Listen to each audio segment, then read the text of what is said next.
Kyler Murray will impact the way that NFL teams evaluate the NFL quarterback position, specifically through the prism of height and size, for years to come.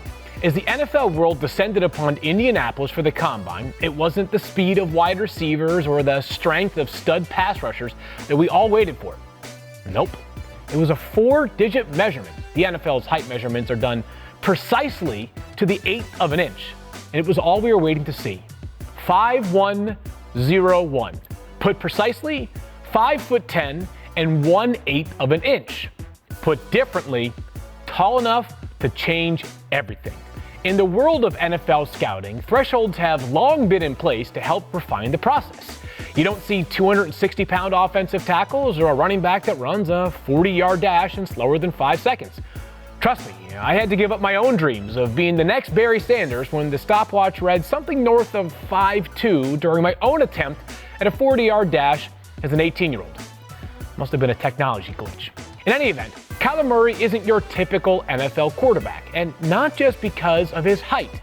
His arm served as something of a carving knife on opposing defenses during his lone season as Oklahoma's starter, and his legs, they were equally lethal.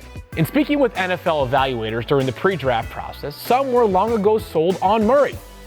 Some had a more deliberate evaluation, but now view him as this year's top signal caller. And some, they're just not there yet, with a lot of the hesitation tracing back to his size. The list of quarterbacks that have succeeded while measuring at 5'10" or within an inch or so is short, pun very much intended. Russell Wilson has become the poster child for that movement, but he's something of a one-man band in the NFL right now.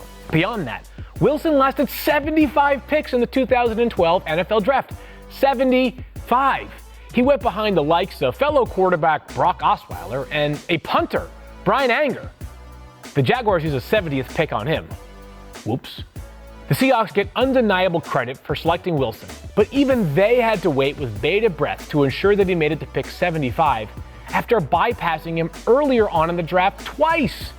The last quarterback to be listed at 5'10" or shorter to be drafted in the first round, Ted Marchibroda, in 1953. The story of Kyler Murray merely begins on the first night of the NFL draft. What he becomes as an NFL player is a whole other chapter. Ultimately, though, his success will play an integral role in the success of whoever takes him, and the writing on the wall right now suggests the Cardinals may be ready to make it happen at pick 1. Quarterbacks with Murray's skill set don't come around often, and quarterbacks with elite ability, even those with a more traditional stature, also don't grow on trees. But in a league that is often referred to as a copycat league, if Murray can break the mold, he will have paved the way for many quarterbacks, small, not tall, along the way. Is it too late for this 5'11" wannabe quarterback to plot my own comeback?